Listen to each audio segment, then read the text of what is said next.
من التزم السلفية حصل الخير كله، وحصل أجرا عظيما وفيرا كبيرا، لأنه لزم هدي رسول الله صلى الله عليه وآله وسلم.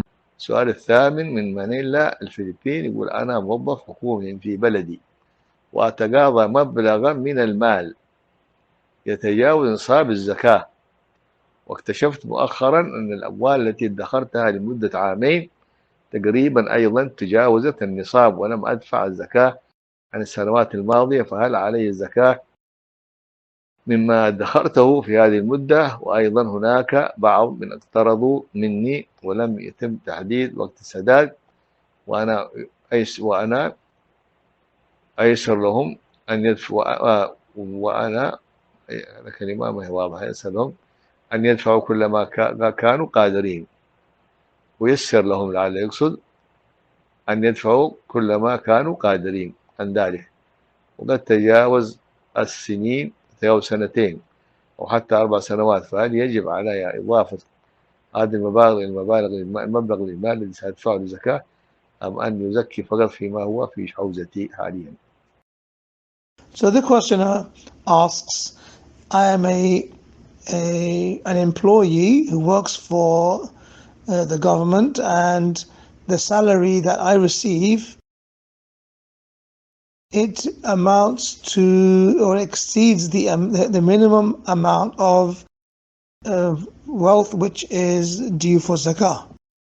I recently discovered that the money I saved for around 2 years has passed the minimal limit to pay zakat on it, and I would like to know if I am obligated to pay the zakah from what I have saved from my allowance.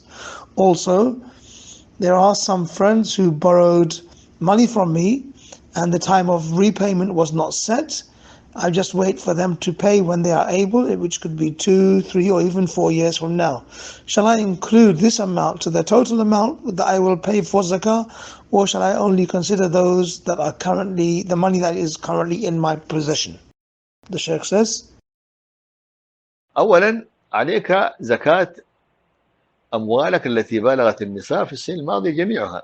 Shaykh says, firstly, you need to pay zakah on your wealth that has exceeded the minimal level of zakat for all of the previous years that have passed.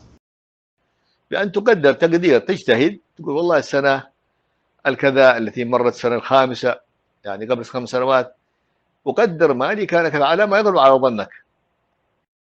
The Shaykh says that you do your best to ascertain and try to remember and recall what money you had for each of the previous years that you had not paid the zakah. من النقدين أو من عروض تجارة وغير ذلك. Whether that be from your cash, whether it be from gold, silver, whether it be from the things that were put up for sale in business. ثم تخرج زكاته. Then after that you pay the zakat on that amount.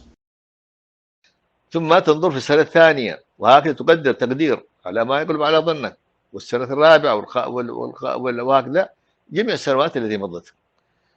And then you do the same for the next year, and meaning the next year that you had forgot to pay zakat or you didn't pay it, and each year that this happened, you go back and make a mental note of the amount of money that you may have had at that time and pay the zakat on it. وأما الديون التي عند الغير فإن رجعت إليك في هذه المدة وجب زكاتها.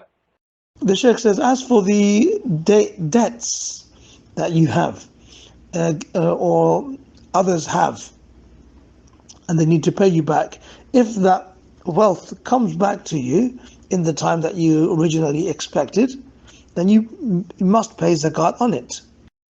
وإن لم ترجع إليك إلى الآن فلا زكاة عليها حتى تعود.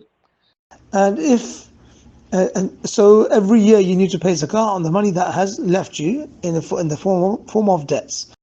As for if that money has not returned up till now and you don't know when it's going to come back, then you wait until it returns. فإن عادت هذه الديون ففيها زكاة سنة واحدة، لو عاد بعد 10 سنوات. And if they do finally pay that debt back, then you have to pay zakat on it only once, even if that came to you after 10 years. فاليوم اللي تعود فيها زكاة سنة واحدة فقط. فتجتهد في هذا الأمر، ثم بعد هذا لا ينبغي لك أن تؤخر الزكاة عن وقتها. كل ما دار الحول تقيم مالك وتخرج الزكاة في وقتها. بارك الله فيك. The Shaykh says, so the day that you receive the debt, the money back, this day you pay 1 year's worth of zakah only. And after this, you must make sure that you never delay the zakah from its fixed time. Every time 1 year passes over your wealth, then you have exceeded the minimum amount, then you remove that which is for zakah at that time.